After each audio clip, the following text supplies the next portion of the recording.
Okay, video vlog check.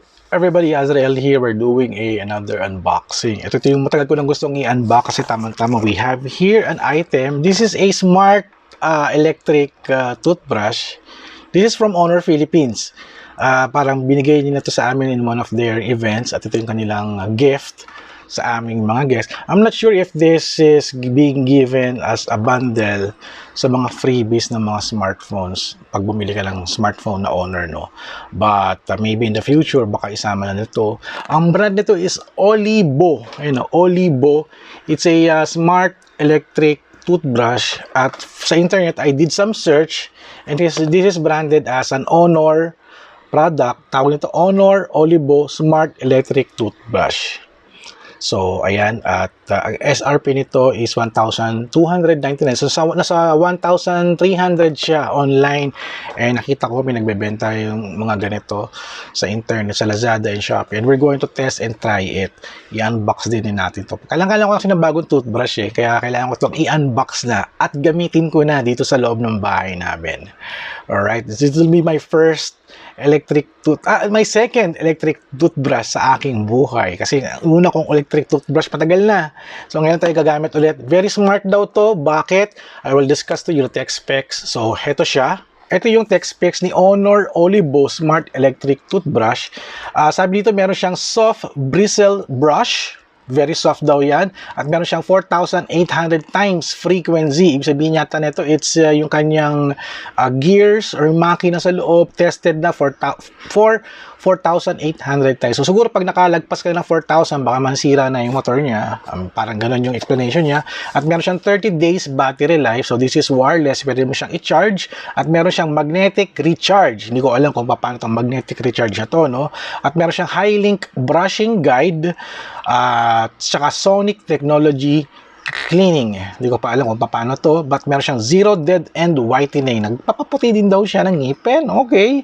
At meron siyang magnetic levitation deep clean motor. Ito ata yung kanyang mechanism doon sa loob ng electric toothbrush. At meron siyang whitening without hurting the teeth. Hindi daw siya nakakasakit ng ngipin. At meron siyang intelligent reminder. Hindi ko alam kung ano yung intelligent reminder na to, no? Baka i-remind ka, baka kailangan mo nang mag-toothbrush, no? At meron siyang body color na blue and orange, and we got a blue color. Ito siya, itsura niya. Parang maganda sana sa yung orange, no? Parang gusto ko yun, no? At tawag dito is H10 model, Olibo H10 model. And I'm not sure if other brands are also using this. May nakita ko sa online, they call it the Xiaomi, they call it the Huawei na rin din. So hindi ko alam kung anong tawag dito. But may nakita akong logo dito ni Huawei. Nakalagay niyan, Huawei High-Link. Hindi ko alam kung anong ibig sabihin nito. Sabi natin, it works with the Huawei High-Link. I think it's the app of the Huawei. And I guess it's been created to connect to your Huawei phone, which is sa mga Honor phones, pwede rin basta naka-Android ka.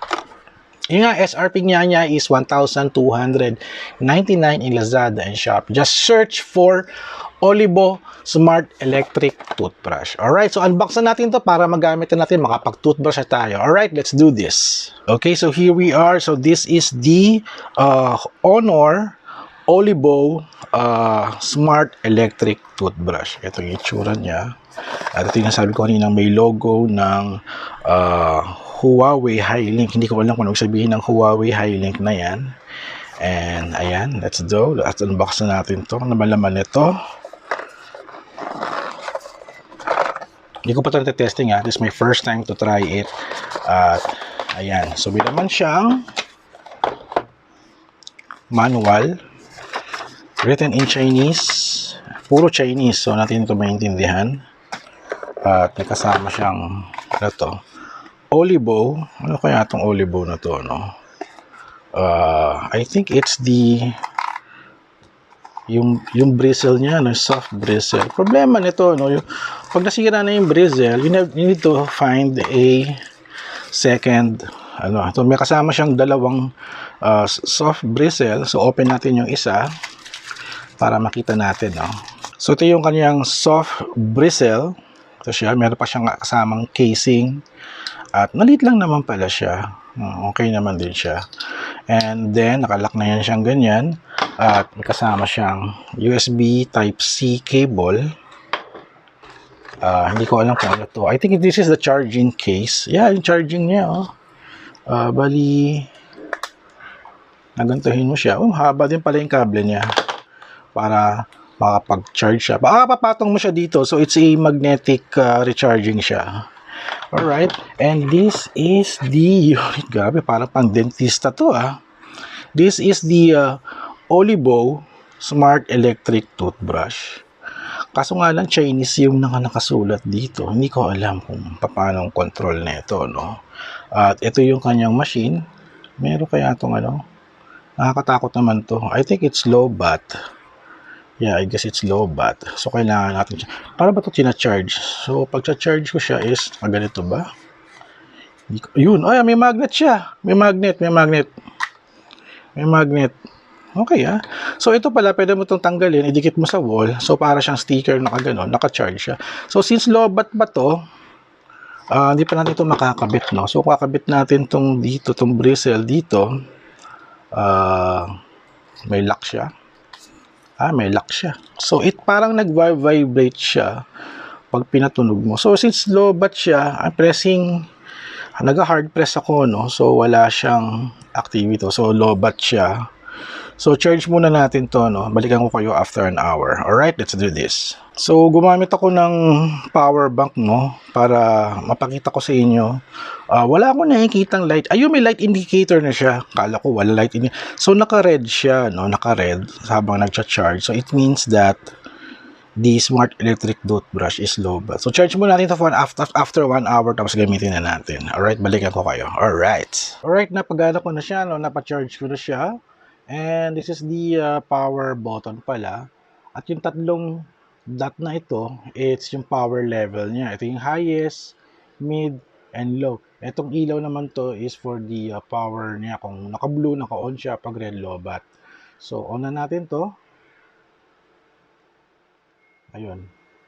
Naka-high mode tayo. Naka-high mode. So, balik tayo sa mid mode. Balik tayo sa low level. Nakapula? Bakit nakapula? I think naka-low bat ba to, no? Push button lang pala. Isang button lang pala. Isang pindot lang.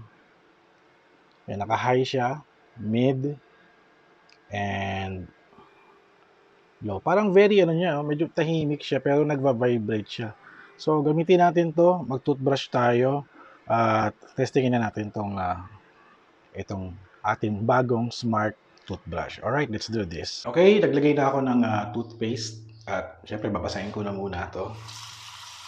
Ayan, nabasa ko na yung toothpaste ko. At i-turn on na natin. Grabe, naka-high mode siya. Start muna tayo sa low mode muna.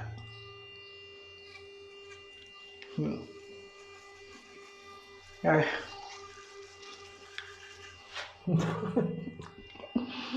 Parang sa dentist.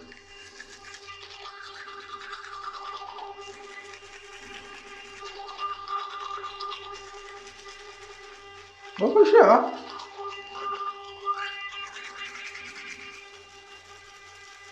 Tama ba yung ginagawa ko? Para siya sa dentist, sonic vibration. Kasan para nakakangilo.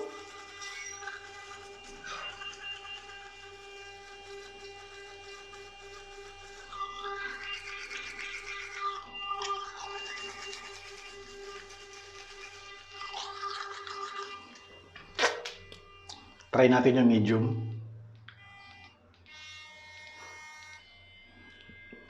Medium.